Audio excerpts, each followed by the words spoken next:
Morning guys, nandito tayo sa Provincial Capital ng Iloilo.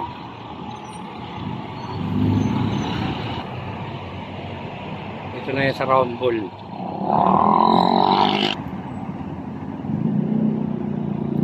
Ito yung Provincial Capital nila. Tatawid tayo sa kabila. Good morning mga guys, napadpad po tayo dito sa Iloilo, kung saan dito sa Kapitolyo may mga sculpture na nakapang inadyang. Ang gumawa nito si A.R. Sculptura, Art and Architecture. Ang galing, nakatanso siya, naka bronze finish. Pero ang galing pagkagawa, pagka-ukap.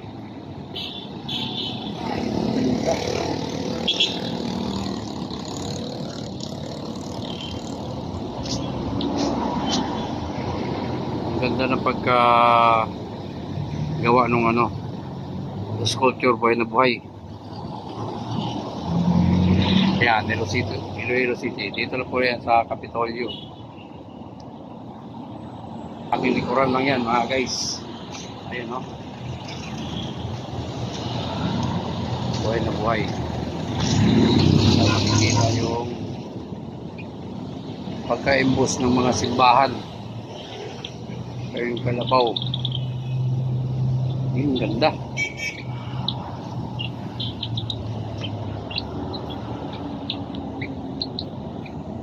Sa mga mahilig sa art at tangkilikin natin ang sining art, makikita natin ganito kaganda.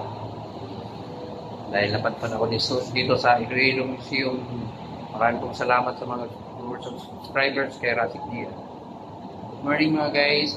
Yan, nakita kong kapagkalaan ko ngayon, isa sa mga yaman ng mga artists. Kung mga guys, makikita na sa likuran at sa harapan, napakaganda ng mga painting. Nakapasok tayo dito sa museum ng Kapitolyo. Ito nakakabuhay sa likod. Yung mga dapit hapon. Yan. Ito napuntahan ko ngayon morning na ito. Ang kulay ang kwarto. Nakikita natin si Jesus Christ. Mga price yan. So, hindi please, hindi nilagyan ng price. Ito 17,000. Observer. Ito ang ganda nito. Pagkagawa. Acrylic on canvas. Yan, si Jesus Christ. Yan po mga guys. At naiputan ako ng painting. Binibinta ang mga painting na to. Good morning mga guys. Ito sa museum ng Kapitolyo na Iloilo. Ito Taurus. Nagkakahalagang 120,000 kanyang kalaking canvas. Itong dalawang to. Ito yung details niya. Pages yan.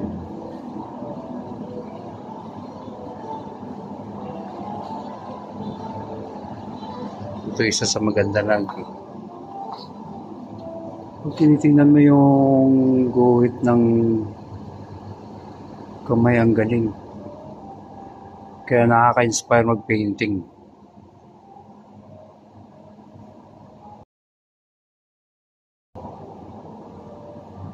Kailangan pala maganda ang canvas mo. Kaya siya pa rin yan. Hindi 20,000, 2,000. Ayan, itong dalawang rose na ito nagkakalaga ng 15,000. Ito naman ay 28. Ang size niya ay 24 by 36 inches. 2 feet by 3 feet. Ito naman ang diameter niya is 24 inches. Ito naman 24 by diameter niya. Ang galing. Patay sa isang talabong. Nagkakalaga ng 18,000 2023. 21 by 31.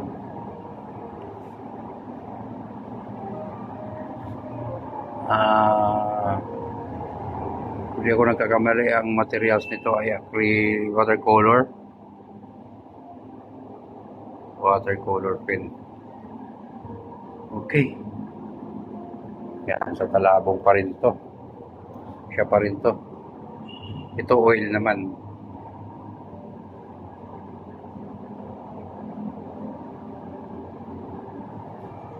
$18,000 pa rin yun.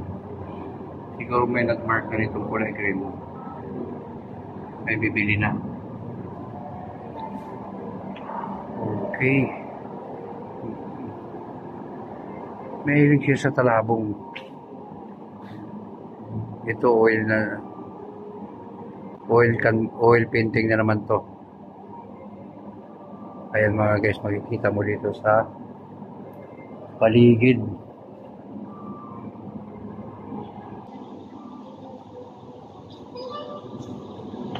Pag ganyan-ganyan lang, pero ang price niyan is 15,000. Serenity. Okay. Mahal ang price. Ito namang buntis. Nagkakalaga ng 8,000 pesos. Dr. John Panyero ang mumuhit 2025.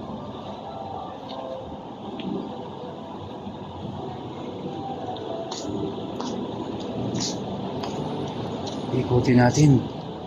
Wow, mas lalo pang gumaganda. May entrance fee nga na dito na 50 pesos. Okay na rin. Ito maganda oh. Ang galing ng pagkagawa. 1,000 kasi sa ilaw.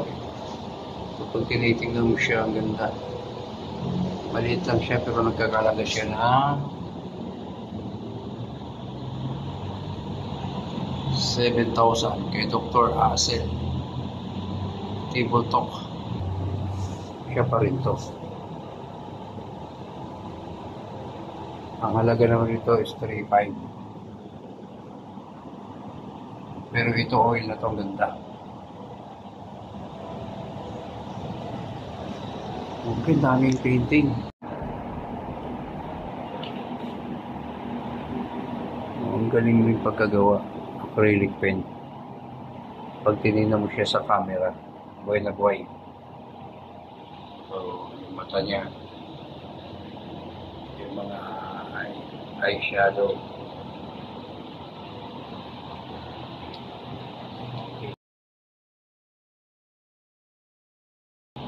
Ito naman the observer ay 17,000.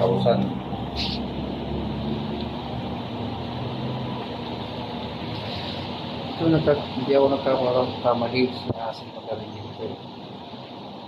Panahon ng pandemic.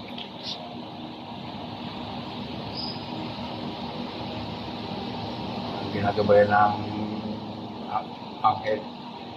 Ay, galing din pagka nung time ng pandemic to. Nagkakahalaga ng 12,000.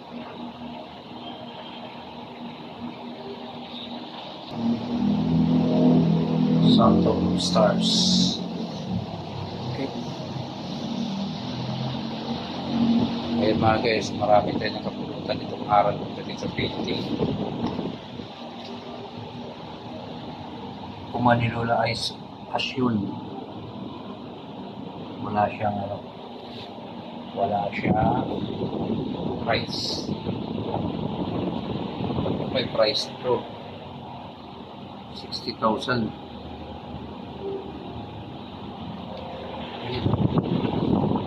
Isang puno lang 60,000 na yan.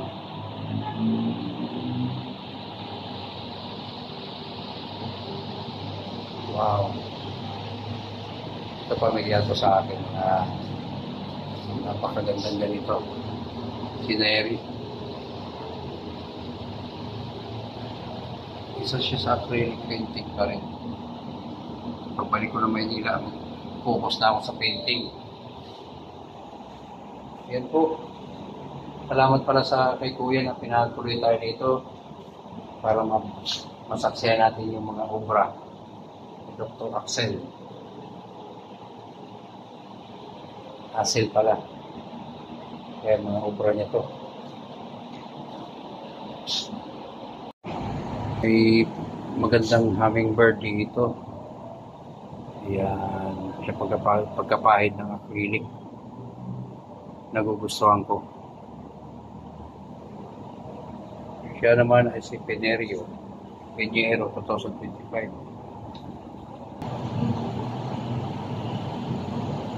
Mahilig siya sa mga ibon.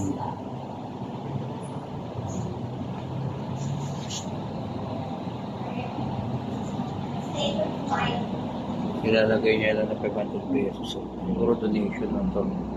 Yeah.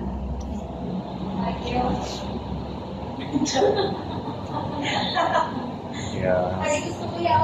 Like,